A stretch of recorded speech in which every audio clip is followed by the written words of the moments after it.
Hello friends, आपल्या सर्वांची आवडती मालिका तू ही रे माझा मितवा या मालिकेच्या आजच्या रविवार 2 ऑगस्टच्या एपिसोडमध्ये एकानंतर एक धमाकेदार ट्विस्ट आले आहेत.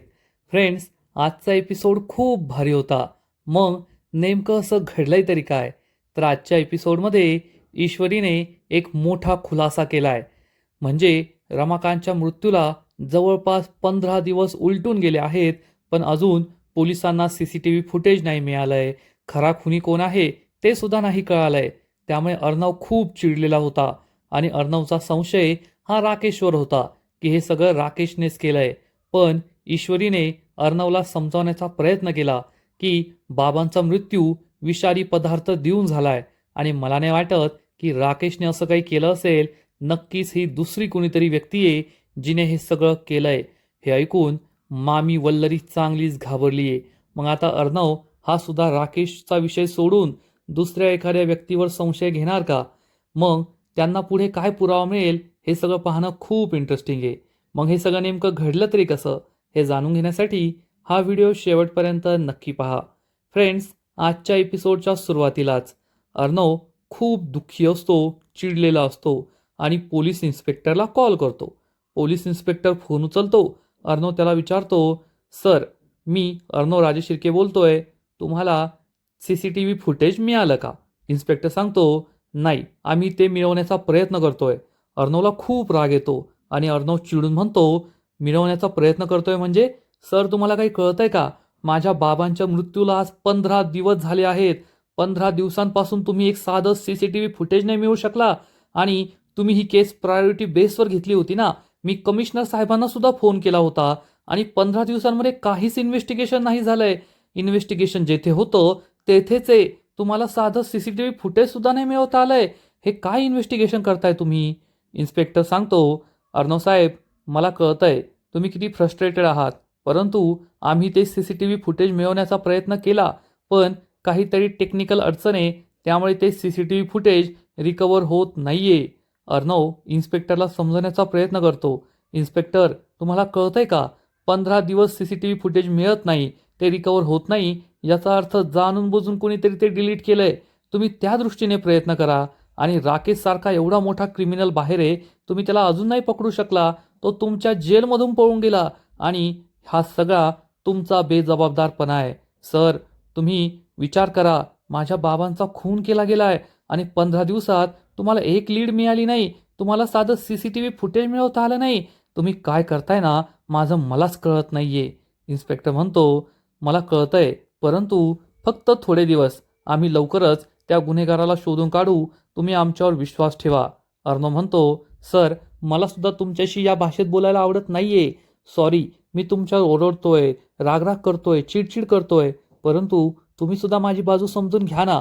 तुम्हाला ही केस सॉल्व्ह करायला खूप वेळ लागतोय आणि केस ही जागेवरच आहे, कोठेच गेली नाहीये, हे तुम्ही लक्षात ठेवा.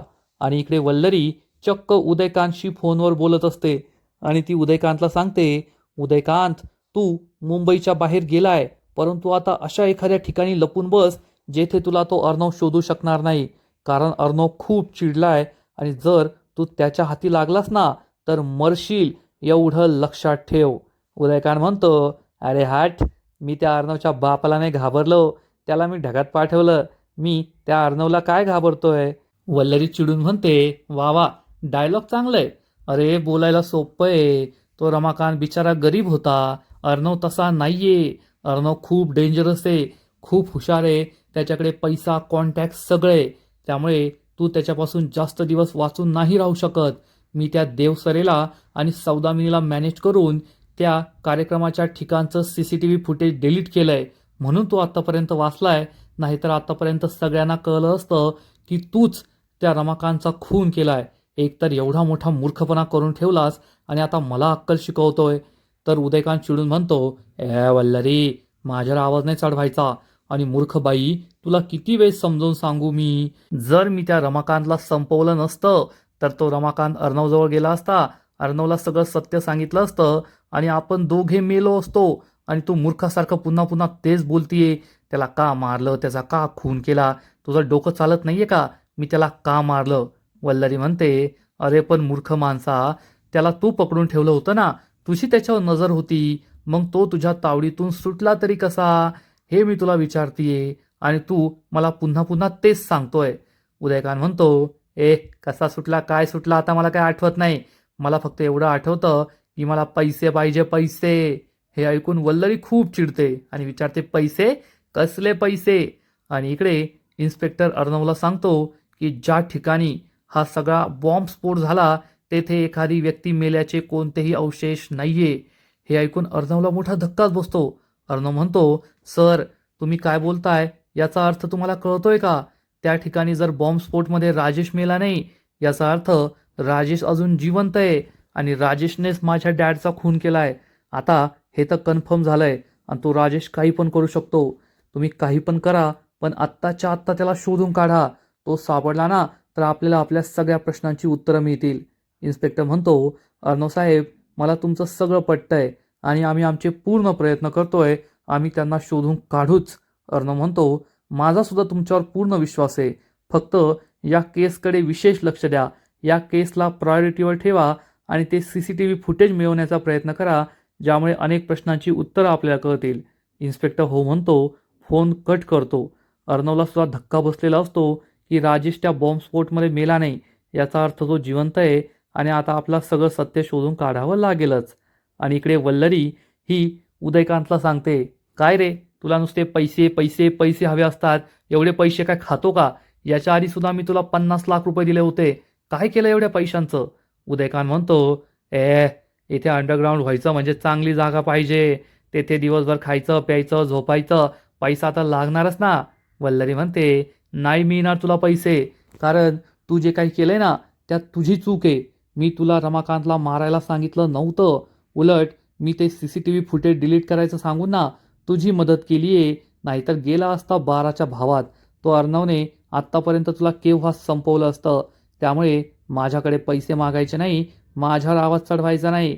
मी काय तुला काय देणं घेणं लागून गेली नाहीये दरवेळेस तुला पैसे पुरवायला, असं म्हणून वल्लरी फोन कट करते. उदयकांतला खूप राग येतो. पैसे मागितले की ही बाई कधीच पैसे देत नाही, नालायक निर्लज्ज बाई कुठली, असं म्हणून उदयकांत वल्लरीवर राग करतो. आणि इकडे ईश्वरी किचनमध्ये नाश्ता बनवत असते. आजी तेथे येते आणि विचारते, काय ग ईश्वरी, नाश्ता करायला कुणीच नाही आलं का? ईश्वरी सांगते, नाही आजी, कुणीच नाही आलं, पण तुम्ही कोणाची वाट पाहू नका, तुम्ही खाऊन घ्या. पण आजी त्यासाठी नकार देते आणि म्हणते, नाही ग, माझी काहीच खाण्याची इच्छा नाहीये. पण ईश्वरीला समजतं की अशाने आजीची तब्येत बिघडेल. ईश्वरी आजीला खुर्चीवर बसवते आणि म्हणते, आजी तुम्ही बसा येथे, मी तुम्हाला चहा आणून देते. तुम्हाला काही होतंय का मला सांगा बरं. आजी खुर्चीवर बसते. ईश्वरी तिच्या समोर बसते. ईश्वरी विचारते, आजी तुमचं काही दुखतंय का? तुम्हाला एखादी गोळी मी देऊ का? तर आजी सांगते, अगं औषधं असतात गोळ्या असतात, ते माणसाच्या शरीराची दुखणी बरी करण्यासाठी कमी करण्यासाठी, पण मनातले विचार बंद करण्यासाठी कोणतीच गोळी नाहीये. अशी एखादी गोळी असती ना तर किती छान झालं असतं, मनातले सगळे विचार थांबवता आले असते. ईश्वरी विचारते, काय झालंय आजी? तर आजी सांगते, तुला तर माहीतच आहे मागील 15 दिवसांपासून आपल्या घरात काय सुरू आहे. मला ना या सगळ्या गोष्टींचा खूप त्रास होतोय. आणि अर्णव अंजली या दोघांना इतक्या दिवसानंतर वडिलांचं छत्र मिळालं होतं, ते सुद्धा नियतीने त्यांच्यापासून हिरावून घेतलं. ईश्वरी म्हणते, हो आजी, मागील 15 दिवसांपासून घरात जे काही घडलंय ना त्यावर विश्वासच बसत नाहीये. बाबा आले काय, काय आमचे सोडून गेले काय? खरंच बाबांचा सगळ्यांना आधार वाटायला लागला होता. बाबा या घरात होते तर एखादी अशी जबाबदार व्यक्ती आपल्या घरात आहे जिचा आधार आपला होऊ शकतो असं वाटायचं. बाबा या जगात नाहीये यावर खरंच माझाही विश्वास बसत नाहीये. तर आजी म्हणते, मला तर अर्णवकडे पाहावंसंच वाटत नाही. अर्णव खूप दुःखी झालाय. तो नेहमी दुःखीच राहतोय. मागील 15 दिवसांपासून त्याने ना नीट जेवण केलंय, ना कोणाशी बोललाय, ना कामात लक्ष देतोय. तो फक्त त्याच्या खोलीत बसलेला असतो आणि विचार करत असतो. बाबा गेल्याचं त्याला खूप मोठं धक्का बसलाय, खूप दुःख झालंय. ईश्वरी म्हणते, हो आजी, तुम्ही एकदम बरोबर बोलताय. बाबा गेल्याच्या धक्क्यातून आपण कुणीच बाहेर येत नाही आहोत. आपलं आयुष्य तेथेच थांबलंय. आजी ईश्वरीला समजावून सांगते, ईश्वरी, परंतु जाणारी व्यक्ती कधीच परत येत नाही आणि मागे जे राहतात त्यांनी आपलं आयुष्य तेथे थांबवायचं नसतं तर पुढे जायचं असतं. आणि मला सुद्धा तेच वाटतं की आता आपल्या कुटुंबातील सगळ्यांनी पुढे जायला हवं, त्या धक्क्यातून सावरायला हवं. घरातील वातावरण 15 दिवसांपासून खूप दुःखद आहे. घरात काही चैतन्यच राहिलेलं नाही आहे आणि आता हे वातावरण बदलायला हवं आणि माझा तुझ्यावर पूर्ण विश्वास आहे. हे फक्त तूच करू शकतेस. घरातलं वातावरण तूच बदलू शकतेस. ईश्वरी विचारते, आजी मी? तर आजी तिचा हात हातात घेते आणि म्हणते, हो ईश्वरी, माझा तुझ्यावर पूर्ण विश्वास आहे. हे फक्त तूच करू शकते. तुझ्याशिवाय दुसरं कुणीही करू शकणार नाही आणि तू माझी इच्छा नक्की पूर्ण कर. ईश्वरी म्हणते, आजी तुम्ही माझ्यावर एवढा मोठा विश्वास टाकलाय ना, तर तुमचा हा विश्वास मी नक्की सार्थ ठरवेल आणि मी या घरातलं वातावरण बदलायला तयार आहे. फक्त माझी एक अट आहे. आजी विचारते, कोणती अट? तर ईश्वरी म्हणते, तुमच्या चेहऱ्यावर जी नेहमीची गोड स्माईल असते ना, ती तुम्ही आणा. तेव्हा मला थोडं मोटिवेशन मिळेल. हे ऐकून आजी हसू लागते आणि म्हणते, ईश्वरी तुला हे कसं जमतं ना, तुझं तुलाच ठाऊक. आजी छान स्माईल करते. ईश्वरी म्हणते, थँक्यू आजी. तुम्ही काळजी करू नका, मी सगळं करेल. आता मी तुम्हाला चहा देते, चहा घ्या. आणि ईश्वरी चहा आणायला जाते. दुसरीकडे वल्लरी ही तिच्या रूममध्ये एकटीच बडबड करत असते आणि म्हणते, ही सौदामिनी देशमुख स्वतःला समजते तरी काय? त्या उदयकांतचं CCTV फुटेज डिलीट करण्यासाठी मी तिच्याकडे मदत काय मागितली तर मलाच अक्कल शिकवतीये. आणि तिला काय वाटतं, ईश्वरी आणि अर्णव काय माझ्यामुळे जिंकले? अरे त्यांना एवढ्या अडचणी आल्या त्या फक्त माझ्यामुळे. आणि ही बाई माझ्यावरच संशय घेतीये. तिला काय वाटतं, नुकसान फक्त तिचंच झालंय? अरे ईश्वरी अर्णव जिंकल्यामुळे मला काय ठेंगा मिळणार आहे? तू जिंकली असती तर 25% तरी मिळाले असते. बावळट बाई कुठली. आणि तेवढ्यात ईश्वरी तेथे येते आणि वल्लरीची बडबड सुरूच असते. वल्लरीला माहीत नसतं की ईश्वरी आली आहे आणि वल्लरी म्हणते, मी ना आता तिच्याशी कोणते संबंधच ठेवणार नाहीये. मूर्खबाईशी बोलले ना तर मलाच त्रास होतो. आता ईश्वरीने गुपचूप ऐकून घ्यायचं ना, पण नाही. ईश्वरी लगेच, मामी एकट्या एकट्या कोणाशी बोलताय तुम्ही? हे ऐकून मामी खूप घाबरते. ईश्वरी मामीजवळ येते आणि विचारते, मामी एवढं कोणावर चिडला आहात तुम्ही? तेवढ्यात मामा तेथे येतो. मामी काही उत्तर देणार इतक्यात मामा म्हणतो, एकट्याच बोलत होती ना ती?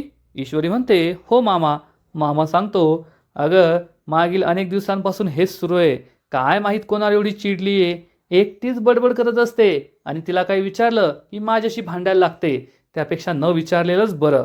ईश्वरी मामीला समजवण्याचा प्रयत्न करते, मामी तुम्हाला काही प्रॉब्लेम असेल, काही त्रास होत असेल तर मनात ठेवू नका, आम्हाला सांगा. नाहीतर तुमच्या मनातील हा स्ट्रेस आजाराच्या रूपाने बाहेर पडेल. वल्लरीला खूप राग येतो आणि वल्लरी चिडून म्हणते, तू मला अक्कल शिकवायची गरज नाहीये. आणि तुला जर एवढीच काळजी दाखवायची असेल ना, तर ती स्वतःच्या नवऱ्याची दाखव. सगळीकडे तोंड पाडून बसलेला असतो. ईश्वरी खूप चिडते आणि म्हणते, कसं आहे ना मामी, मी या घरातील मोठी सून आहे. त्यामुळे या घरात कोणाला त्रास होतोय, काय होतंय याकडे लक्ष देणं हे माझं कर्तव्य आहे. माझ्या आईने मला तसेच संस्कार दिले आहेत. वल्लरी खूप चिडते. मामा म्हणतो, हो कोणाला सांगतेस तू? तिला जर ते कळलं असतं तर या घराचं सोनं झालं असतं, सोनं. वल्लरी खूप चिडते. ईश्वरी म्हणते, मामा मला तुमच्याशी बोलायचं होतं म्हणून मी आले होते. मागील 15 दिवसांपासून आपल्या घरातील वातावरण चांगलं राहिलेलं नाही आहे. चैतन्यच राहिलं नाही. वातावरण बदलण्यासाठी आपण काहीतरी केलं पाहिजे. मामा म्हणतो, एकदम बरोबर बोलतीयस. मी काहीतरी विचार करतो, मग आपण बोलूया. ईश्वरी म्हणते, ठीक आहे, चला नाश्ता गरम आहे, या नाश्ता करायला. असं म्हणून ईश्वरी तेथून निघून जाते. मामा म्हणतो, चल वल्लरी गरम गरम खायला. तू पण गरम आहे का? जाऊ दे मीच जातो. असं म्हणून मामा निघून जातो. वल्लरी खूप चिडते आणि इकडे आकाश आणि नम्रता रूममध्ये असतात. आकाश म्हणतो, ओ माय गॉड, स्पर्धा संपून 15 दिवस झाले तरीसुद्धा या स्पर्धेच्या रील्स अजूनसुद्धा ट्रेंडिंगमध्ये आहेत. नम्रताला खूप राग येतो. नम्रता विचारते, आपल्या रील्स आहेत का यामध्ये? आकाश सांगतो, नाही आपल्या नाही आहे, दादा आणि ईश्वरीच्या आहेत. त्या दोघांनी ट्रॉफी घेण्याची रील तर खूप व्हायरल झाली आहे. त्याला 10 मिलियन लाईक्स आहेत. हे ऐकून नम्रता खूप चिडते आणि म्हणते, वा आकाश वा, म्हणजे आपण दोघेही स्पर्धा हरलो.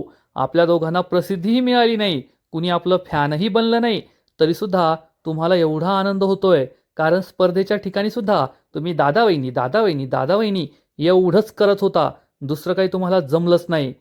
आकाश चिडून म्हणतो, बस झालं नम्रता, आता तू यावरून माझ्याशी वाद घालणार आहे का? आणि आपण जिंकलो नाही याचा अर्थ स्पर्धा अनफेअर झाली असं म्हणणं खूप चुकीचं आहे. तू रडीचा डाव खेळतीये आणि आपल्यापेक्षा जास्त डिझर्विंग दादा आणि वहिनी होते. त्या दोघांनी इतक्या संकटांचा सामना करून ही स्पर्धा जिंकली आहे. त्यामुळे ते जिंकले हेच अतिशय योग्य होतं आणि मला याबद्दल काही ऐकून घ्यायचं नाहीये.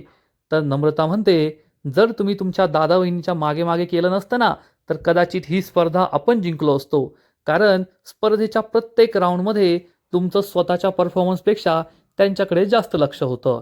दादा वहिनी आले नाही, त्यांना पास मिळाला नाही, मग त्यांची मशीन तुटली, ईश्वरीच्या डोळ्याला काय झालं, ते अजून आले का नाही, त्यांना फोन करतो मी, यामध्येच तुमचं सगळं लक्ष होतं.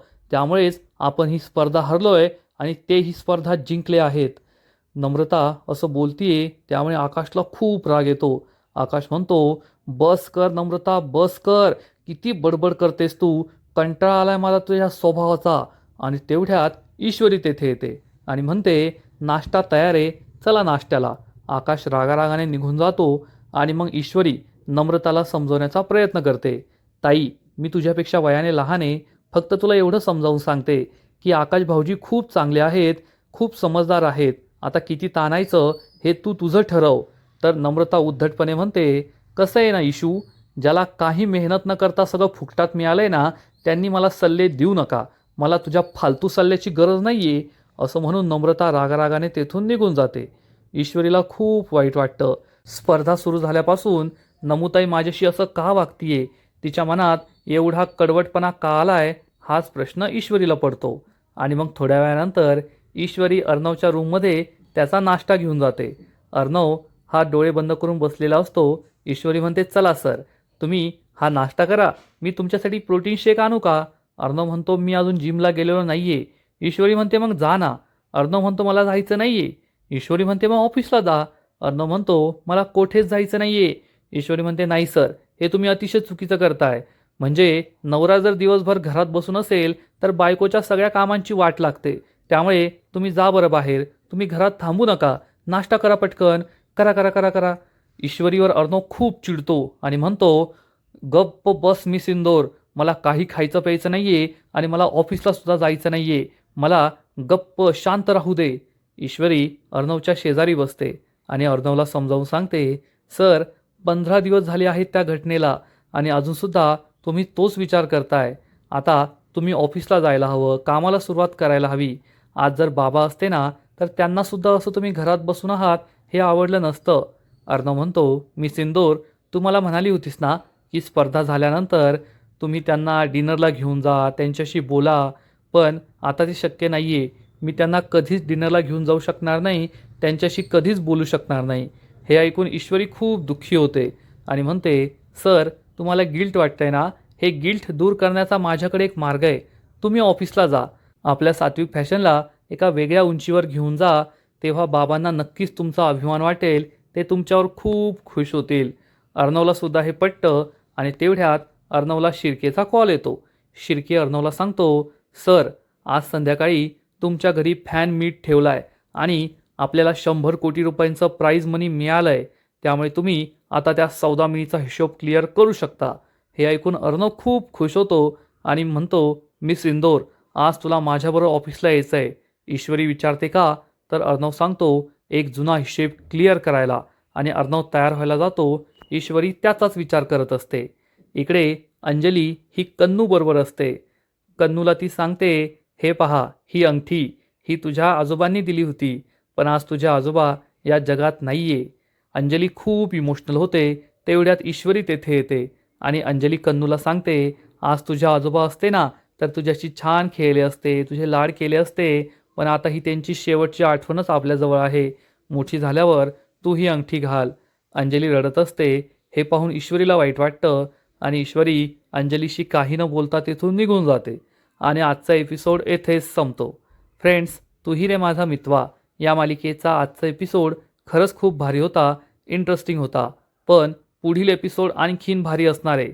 पुढील एपिसोडमध्ये आपण पाहू की ईश्वरी आणि अर्णव सौदामिनीचे 100 कोटी रुपये परत देऊन आपली कंपनी परत नावावर करून घेतील. त्यामुळे सौदामिनीला खूप राग येईल आणि सौदामिनी म्हणेल की अर्णव, आज जरी तू कंपनी माझ्यापासून हिरावून घेतली असली तरी एक ना एक दिवस मी ही कंपनी मिळवणारच. आणि अर्णव तिला ठणकावून सांगेल, स्वप्नातसुद्धा तू हे करू शकणार नाही. त्यामुळे सौदामिनीला राग येईल आणि मग घरी आल्यावर ईश्वरी सगळ्यांसमोर अर्णवला सांगणार की अर्णव सर, मला नाही वाटत की त्या राकेशने आपल्या बाबांचा जीव घेतला आहे. कारण त्याने जर असं केलं असतं तर त्याने काहीतरी वेगळी पद्धत वापरली असती, बाबांना विष दिलं नसतं. याचा अर्थ हे राकेशने नाही केलंय, हे करणारी दुसरीच कुणीतरी व्यक्ती आहे. हे ऐकून वल्लरी खूप घाबरणार. मग आता वल्लरी आणि उदयकांतवर ईश्वरीला संशय येणार का? ईश्वरीच्या हाती असा एखादा पुरावा लागणार का? हे पाहायला मजा येईल. तर फ्रेंड्स, तुम्हाला सुद्धा आजचा एपिसोड आवडला का? नक्कीच कमेंट करून सांगा. आणि तू ही रे माझा मितवा या मालिकेचे असेच नवीन नवीन एपिसोड, नवीन नवीन अपडेट सर्वात आधी पाहण्यासाठी व्हिडिओला लाईक करा, शेअर करा, चॅनलला सबस्क्राईब करून बेल आयकॉनवर क्लिक करा. म्हणजे या मालिकेचे नवीन नवीन एपिसोड तुम्हाला सर्वात आधी पाहायला मिळतील. खूप खूप खूप धन्यवाद.